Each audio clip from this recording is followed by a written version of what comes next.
Once again, welcome back to KC's Classes. KC's Classesന്റെ മറ്റൊരു എപ്പിസോഡിലേക്ക് എല്ലാവർക്കും സ്വാഗതം. This is Kiran CS. Kerala PSC junior accountant category number 363 364 2025 ഈ ഒരു പോസ്റ്റിന്റെ സ്മാർട്ട് സ്റ്റഡി വീഡിയോസ് നമ്മൾ കണ്ടിന്യൂ ചെയ്യാണ്. ഓൾറെഡി നല്ലൊരു study plan video, then module wise analysis, previous year question paper discussion, അതിനുശേഷം ഡെയിലി MCQs, ഇതൊക്കെയാണ് നമ്മൾ നമ്മുടെ ചാനലിൽ അപ്ലോഡ് ചെയ്ത് കഴിഞ്ഞിട്ടുള്ള വീഡിയോസ്. സോ ഈ വീഡിയോസ് ഒക്കെ കാണാത്തവരുണ്ടെങ്കിൽ എത്രയും പെട്ടെന്ന് തന്നെ കാണാം. പ്ലേലിസ്റ്റ് അവൈലബിൾ ആണ്, നിങ്ങൾക്ക് വളരെ ഹെൽപ്ഫുൾ ആയിരിക്കും. വീഡിയോയിലോട്ട് പോണേക്കാൾ മുമ്പ് പറയാനുള്ളത്, നമ്മുടെ സ്ഥാപനം Kerala PSC commerce and management relate ചെയ്തിട്ടുള്ള എല്ലാ പോസ്റ്റുകൾക്കും ഓൺലൈനായിട്ട് കോച്ചിങ് പ്രൊവൈഡ് ചെയ്യുന്ന സ്ഥാപനമാണ്. നമ്മുടെ ആപ്പിലൂടെയാണ് ക്ലാസ്സസ് അവൈലബിൾ ആവുക. Live sessions, recorded sessions, PDF notes, MCQ practices, previous year question paper discussion, അങ്ങനെ സ്റ്റുഡൻസിന് വേണ്ടിയുള്ള എൻറ്റയർ സപ്പോർട്ട് നമ്മൾ പ്രൊവൈഡ് ചെയ്യുന്നുണ്ട് കേട്ടോ. സോ നമ്മുടെ ക്ലാസ്സിൽ ജോയിൻ ചെയ്ത് പഠിച്ച് Kerala PSC commerce and management relate ചെയ്തിട്ടുള്ള പോസ്റ്റുകൾ ക്രാക്ക് ചെയ്യാൻ താല്പര്യമുള്ള സ്റ്റുഡൻസിന് ഡിസ്ക്രിപ്ഷൻ ബോക്സിലുള്ള എൻ്റെ വാട്സപ്പ് നമ്പറിൽ കോൺടാക്ട് ചെയ്യാം, ക്ലാസ്സസ് ആക്സസ് ചെയ്യാം. ജൂനിയർ അക്കൗണ്ടിൻ്റെ കോച്ചിങ് നമ്മൾ ആരംഭിച്ചിട്ടുണ്ട് കേട്ടോ. ഓക്കെ, അപ്പം നമുക്ക് എന്തെങ്കിലും വീഡിയോയിലോട്ട് കിടക്കാം. ക്വസ്റ്റ്യൻ നമ്പർ 6 ഓഡിറ്റിംഗ് ആണ് നമ്മളിപ്പോൾ ഡിസ്കസ് ചെയ്തുകൊണ്ടിരിക്കുന്നത്. അപ്പോൾ പ്രിപ്പറേഷൻ ബിഫോർ ഓഡിറ്റ്, അതിനെ റിലേറ്റ് ചെയ്തിട്ടുള്ള 3 സ്റ്റേറ്റ്മെന്റ്സ് പറഞ്ഞിട്ടുണ്ട്. Number 1, the auditor should obtain a list of books of account maintained by the client. Number 2, the auditor must first issue the audit report before reviewing internal controls. Number 3, understanding the client's business nature is an essential preliminary step. അപ്പോൾ ഓഡിറ്റിന് മുമ്പ് ഈ 3 കാര്യങ്ങൾ പറഞ്ഞിട്ടുണ്ട് ചെയ്യണം എന്നുള്ളത്. അപ്പോൾ only 2 and 3 are correct, 1 and 2, 1 and 3 all are correct. ഓഡിറ്റിന് മുമ്പ് ആദ്യം പറയുന്നത് auditor should obtain a list of books of account maintain by the client. വേണ്ടൊരു കാര്യമല്ലേ, ഓഡിറ്റ് ചെയ്യുന്നതിനേക്കാൾ മുമ്പ് ബിസിനസ്സിൻ്റെ ഇമ്പോർട്ടൻ്റ് ആയിട്ടുള്ള എല്ലാ ബുക്സ് ഓഫ് അക്കൗണ്ട്സും നമ്മൾ എന്ത് ചെയ്യണം, മേടിക്കണം. അതല്ലേ നമ്മൾ ഓഡിറ്റ് ചെയ്യാൻ പോകുന്നത്. അപ്പോൾ ആദ്യം വേണ്ട ഒരു കാര്യമാണത്, ശരിയാണ്. Number 2, the auditor must first issue the audit report before reviewing internal controls. Internal കൺട്രോളിന് മുമ്പ് ഓഡിറ്റർ ഓഡിറ്റ് റിപ്പോർട്ട് കൊടുക്കണം. അത് തെറ്റല്ലേ?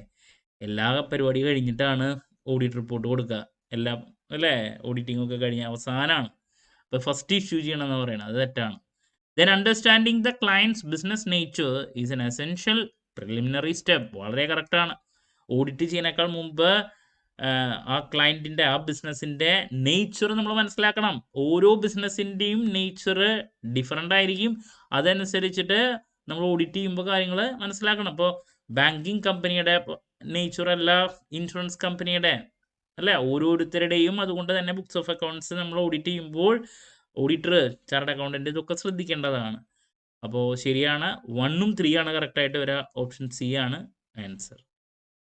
Moving to question number 7, audit program അഡ്വാൻറ്റേജസിനെ റിലേറ്റ് ചെയ്തിട്ടാണ് പറയുന്നത്. Number 1, it ensures all necessary steps are covered. Audit program നമ്മൾ ചെയ്യുന്നുണ്ടെങ്കിൽ എല്ലാ കാര്യങ്ങളും, it ensures all necessary steps are covered. Number 2, it makes the audit work mechanical and might reduce the staffs initiative. Number 3, it helps in the easy transfer of work if a staff member leaves. ഇതാണ് 3 statements പറഞ്ഞിട്ടുള്ളത്. 1 and 3 are correct. 1 and 2, 2 and 3 all are correct. നമുക്ക് നോക്കാം. Number 1, audit program ensures all necessary steps are covered. വളരെ correct അല്ല. Audit program എന്ന് പറഞ്ഞാൽ എന്താ ഉദ്ദേശിക്കുന്നത്? പ്ലാൻ ഓഫ് ആക്ഷൻ ആണ്. അപ്പോൾ നമുക്ക് വ്യക്തമായിട്ടുള്ള പ്ലാൻ ഉണ്ടെങ്കിൽ നമ്മൾ എന്തൊക്കെയാണ് ചെയ്യാൻ പോകുന്നത്, നെസസറി ആയിട്ട് ചെയ്യാൻ പോകുന്ന എല്ലാ സ്റ്റെപ്സും എന്താണെന്നുള്ളത് വ്യക്തമായിട്ട് അതിൽ കവർ ചെയ്തിട്ടുണ്ടായിരിക്കും. ശരിയാണ്. Audit program makes the audit work mechanical and might reduce the staff's initiative. Correct അല്ലേ? ആക്ച്വലി ഓഡിറ്റ് പ്രോഗ്രാം എന്ന് പറഞ്ഞാൽ എന്താ? പ്ലാൻ ഓഫ് ആക്ഷൻ ആണ്. അപ്പോൾ അങ്ങനെ ഓഡിറ്റ് പ്രോഗ്രാം വെച്ചിട്ടുണ്ടെങ്കിൽ ഓഡിറ്റ് വർക്ക് കുറച്ച് മെക്കാനിക്കൽ ആവുന്നു. കാരണം എന്താ? വ്യക്തമായിട്ടുള്ള പ്ലാൻ പറഞ്ഞിട്ടുണ്ട്, അത് അങ്ങോട്ട് ചെയ്തു വെച്ചാൽ മതി ഇനി. സോ അതുകൊണ്ട് തന്നെ സ്റ്റാഫിൻ്റെ ഭാഗത്തു നിന്ന് ഒരു ഇനീഷ്യേറ്റീവ് അവിടെ വേണ്ടതായിട്ട് വരുന്നില്ല. ഓൾറെഡി പറഞ്ഞിട്ടുണ്ട്, അത് അങ്ങോട്ട് ചെയ്തു വെക്കുക. അതുകൊണ്ട് it might reduce staff's initiative. സ്റ്റാഫിൻ്റെ ഭാഗത്ത് നിന്ന് ചെയ്യുന്ന, ഇപ്പോൾ ജൂനിയർ ഓഡിറ്ററൊക്കെ ആയിരിക്കാം, അവരുടെ ഭാഗത്ത് നിന്ന് പിന്നെ ഒരു ഇനീഷ്യേറ്റീവിൻ്റെ ആവശ്യമില്ല. ഓൾറെഡി പറഞ്ഞങ്ങനെ ചെയ്തു പോയാൽ മതി. കറക്റ്റാണ്. Then it helps, audit program helps the helps in the easy transfer of work if a staff member leaves. അതും കറക്റ്റ് അല്ലേ? നമ്മൾ പ്ലാൻ ഓഫ് ആക്ഷൻ വെച്ചിട്ടുണ്ട്, എന്ത് ചെയ്യണം എന്നുള്ളത് എഴുതി വെച്ചിട്ടുണ്ട്. അപ്പോൾ അത് ചെയ്താൽ മതി. ഒരു ജൂനിയർ അക്കൗണ്ടന്റിനെ കൊണ്ടാണ് ജൂനിയർ ഓഡിറ്ററെ കൊണ്ടാണ് നമ്മൾ ചെയ്യിപ്പിക്കുന്നത്. അയാൾ ഇനിയിപ്പോൾ നാളോട്ട് വരുന്നില്ല എങ്കിലും, അല്ലെങ്കിൽ അയാൾക്ക് വേറൊരു വർക്കിലോട്ട് പോകേണ്ടതായിട്ടുണ്ട് എങ്കിലും അത് ഓഡിറ്റിങ്ങിനെ ബാധിക്കില്ല. വേറൊരാൾ വന്നാലും നോ പ്രോബ്ലം, ഈസി ആയിട്ട് ഈ വർക്ക് വേറൊരാൾക്ക് ട്രാൻസ്ഫർ ചെയ്യാൻ സാധിക്കും. കാരണം എന്താ, നമ്മൾ നേരത്തെ പറഞ്ഞ പോലെ ഒരു മെക്കാനിക്കലാണ്. ഈ പറയുന്ന ഓഡിറ്റ് പ്രോഗ്രാമിൽ വ്യക്തമായിട്ട് കാര്യങ്ങൾ പറഞ്ഞിട്ടുണ്ട്. പുതിയ ഒരാൾ വരുമ്പോൾ അത് നോക്കി അങ്ങോട്ട് ചെയ്താൽ മതി. സോ അതുകൊണ്ട് തന്നെ 3ഉം കറക്റ്റാണ്. ഓപ്ഷൻ ഡി ആണ് ആൻസർ വരാം. Okay, then question number 8, audit working പേപ്പേഴ്സിനെ റിലേറ്റ് ചെയ്തിട്ടുള്ളതാണ്. ഓഡിറ്റ് വർക്കിംഗ് പേപ്പേഴ്സിനെ പറ്റിയിട്ട് ആദ്യത്തെ സ്റ്റേറ്റ്മെന്റ് പറയുന്നത്, the auditor must keep working papers confidential. Number 2, working papers should be retained for a period specified by law or professional standards. Number 3, working papers are a substitute for the client's accounting records. 3 statements പറഞ്ഞിട്ടുണ്ട്. 1 and 2 are correct. 2 and 3, 1 and 3 all are correct. നമുക്ക് നോക്കാം ആദ്യത്തെ statement, the auditor must keep working papers confidential. വളരെ correct ആണ്. കാരണം it is related with clients. അപ്പോൾ ക്ലയൻറ്റിൻ്റെ important ആയിട്ടുള്ള കാര്യങ്ങളാണ്, ഒരു ബിസിനസ്സിനെ റിലേറ്റ് ചെയ്തുള്ള കാര്യങ്ങളാണ്. അപ്പോൾ അതുകൊണ്ട് തന്നെ അത് എന്ത് ചെയ്യണം, കോൺഫിഡൻഷ്യൽ ആയിട്ട് വയ്ക്കണം. പ്രൊഫഷണൽ എത്തിക്സിൻ്റെ ഭാഗമാണത്. ഇനി number 2, working papers should be retain for a period specified by law or professional standards. അതും കറക്റ്റാണ്. നമ്മളൊരു പെർട്ടിക്കുലർ പീരീഡിൽ അത് കീപ്പ് ചെയ്ത് വെക്കണം. നമുക്ക് പല ആവശ്യങ്ങളുണ്ടായിരിക്കും, ചിലപ്പോൾ വല്ല കേസൊക്കെ ഉണ്ടായിരിക്കും. അപ്പോൾ അതിനൊക്കെ നമുക്ക് എവിഡൻസ് ഒക്കെ ആയിട്ട് ഇത് വേണ്ടതായിട്ട് വരും.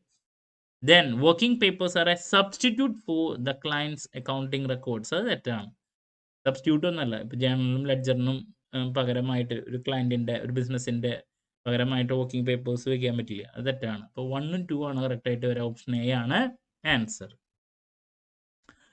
Moving to question number 9, internal check ഒബ്ജക്റ്റീവ്സിനെ റിലേറ്റ് ചെയ്തിട്ടുള്ള കുറച്ച് statements. Number 1, internal check prevent errors and frauds. Number 2, to fix responsibility for any irregularities. Number 3, to increase auditors' work. Only 1 and 2, 1 and 3, 2 and 3 all are correct. നമുക്ക് നോക്കാം. Number 1, internal check എന്തിനു വേണ്ടിയിട്ടാണ്? To prevent errors and frauds. കറക്റ്റാണ്. എറേഴ്സും ഫ്രോഡ്സും നമുക്ക് കുറയ്ക്കാൻ വേണ്ടിയിട്ടാണ് internal check. Then to fix responsibility for any irregularities. അപ്പോൾ ഇതിനുണ്ടാവാണ്ടിരിക്കാൻ വേണ്ടിയിട്ട് നമുക്ക് കറക്റ്റ് റെസ്പോൺസിബിലിറ്റീസ് ഫിക്സ് ചെയ്യാൻ ഇന്റേണൽ ചെക്കിലൂടെ സാധിക്കുന്നു. ഡിവിഷൻ ഓഫ് വർക്ക് എന്ന് പറയുന്നത് അവിടെ പ്രോപ്പറായിട്ട് നടക്കുന്നു. ഇന്റേണൽ ചെക്കിലൂടെ ഒരു വർക്ക് പല വ്യക്തികൾക്ക് ഡിവൈഡ് ചെയ്ത് കൊടുക്കുന്നു. അപ്പോൾ ഓരോരുത്തർ ചെയ്യേണ്ട കാര്യങ്ങൾ വ്യക്തമായിട്ടുണ്ടാവും, വ്യക്തത ഉണ്ടായിരിക്കും എന്നുള്ളതാണ്. ഇറഗുലാരിറ്റീസ് നമുക്ക് പരിഹരിക്കാൻ പറ്റും. അപ്പോൾ അത് ശരിയാണ്. ദെൻ ഇറ്റ് ഇൻക്രീസ്, അല്ലെങ്കിൽ to increase the auditors work. അത് തെറ്റല്ലേ? ഓഡിറ്ററുടെ വർക്ക് റെഡ്യൂസ് ചെയ്യാൻ വേണ്ടിയിട്ടാണ് ഇന്റേണൽ ചെക്ക്. ഒരു വർക്ക് ഒരാളെ കൊണ്ട് ചെയ്യിപ്പിക്കുന്നതിന് പകരം അല്ലേ ഒന്നിലധികം ആൾക്കാർ അവിടെ ചെയ്യുന്നു. അപ്പോൾ പ്രശ്നങ്ങൾ കുറയ്ക്കാൻ വേണ്ടിയിട്ടാണത്. അപ്പോൾ അല്ലെങ്കിൽ വർക്ക് ലോഡ് കുറയ്ക്കലാണ് ഉദ്ദേശം. അപ്പോൾ 1ഉം 2 ആണ് കറക്റ്റായിട്ട് വരാം. ഓപ്ഷൻ എ ആണ് ആൻസർ. നമുക്ക് ഒരെണ്ണം കൂടി ഇന്ന് ഡിസ്കസ് ചെയ്യാം. Moving to question number 10, permanent audit file കണ്ടന്റ്സിനെ പറ്റിയിട്ടാണ്. Number 1, permanent audit file contents includes copies of articles of association. That it includes the analysis of significant ratios from previous year. Then number 3, it includes the current year's bank confirmation letter. Then 3 statements. 1 and 2 are correct. 1 and 3 are correct. 2 and 3 are correct. All are correct. നമുക്ക് നോക്കാം. ആദ്യത്തെ permanent audit file includes copies of articles of association. കറക്റ്റാണ്. Articles of association എന്ന് പറയുന്നത് rules, policy ഇതൊക്കെ ഉണ്ടായിരിക്കും അല്ലേ? അപ്പോൾ അത് ചേഞ്ച് ഇല്ലാത്തതാ, അത് പെർമനന്റ് ഓഡിറ്റ് ഫയലിന്റെ ഭാഗമാണ്. ശരിയാണ്. Then it includes analysis of significant ratios from previous year. അതുകൊണ്ടായിരിക്കും. ഒന്നിലധികം വർഷത്തിനെ റിലേറ്റ് ചെയ്തിട്ടുള്ള കാര്യങ്ങൾ ഉണ്ടായിരിക്കും. ഇപ്പോൾ ട്രെൻഡ് റേഷ്യോസ് ഒക്കെ നമുക്ക് നോക്കണമെങ്കിൽ അവിടെ അല്ലേ ഈ പറയുന്ന പ്രീവിയസ് ഇയർ ഡീറ്റെയിൽസ് വേണം. പ്രീവിയസ് ഇയറിൻ്റെ റേഷ്യൂസ് നമുക്ക് പലപ്പോഴും വേണ്ടതായിട്ട് വരും. അപ്പോൾ പെർമനന്റ് ഓഡിറ്റ് ഫയലിൽ വരുന്നതാണ്. It includes analysis of significant ratios from previous year. Trend അനാലിസിസിന്റെ ഭാഗമായിട്ടൊക്കെ വരും. Then number 3, it includes the current year's bank confirmation letter. അതില്ല. Current year's bank confirmation letter actually current audit ഫയൽസിൽ വരാം, പെർമനന്റിലല്ല വരാം. ഇപ്പോഴത്തെ അല്ലേ, ഈ വർഷത്തെ അല്ലേ പറയുന്നത്. അപ്പോൾ അത് തെറ്റാണ്. അപ്പോൾ 1ഉം 2 ആണ് കറക്റ്റായിട്ട് വരിക. ഓപ്ഷൻ എ ആണ് ആൻസർ. ഓഡിറ്റിങ്ങിനെ റിലേറ്റ് ചെയ്തിട്ടുള്ള ഒരു 5 ചോദ്യങ്ങളാണ് ഇന്ന് ഡിസ്കസ് ചെയ്തത്. സോ നാളെ ഇതിൻ്റെ കണ്ടിന്യൂഷൻ ക്വസ്റ്റ്യൻസ് നമുക്ക് ഡിസ്കസ് ചെയ്യാം. എല്ലാ ദിവസവും പഠിക്കുക. സോ നമ്മുടെ ക്ലാസ്സിൽ ജോയിൻ ചെയ്യാൻ താല്പര്യമുള്ള സ്റ്റുഡൻസ് എത്രയും പെട്ടെന്ന് തന്നെ ഡിസ്ക്രിപ്ഷൻ ബോക്സിലുള്ള എൻ്റെ വാട്സപ്പ് നമ്പറിൽ കോൺടാക്ട് ചെയ്യുക, ക്ലാസ്സസ് ആക്സസ് ചെയ്യുക. എന്ത് ഡൗട്ട് ഉണ്ടെങ്കിലും കമൻറ്റ് ചെയ്യാനുള്ള മറുപടി ഞാൻ വീഡിയോസിലൂടെ നൽകുന്നതായിരിക്കും. മറ്റൊരു വീഡിയോയുമായി വീണ്ടും കാണാമെന്നുള്ള പ്രതീക്ഷയോടെ നിർത്തുന്നു. This is Kiran Sears signing off. Have a nice day. Thank U.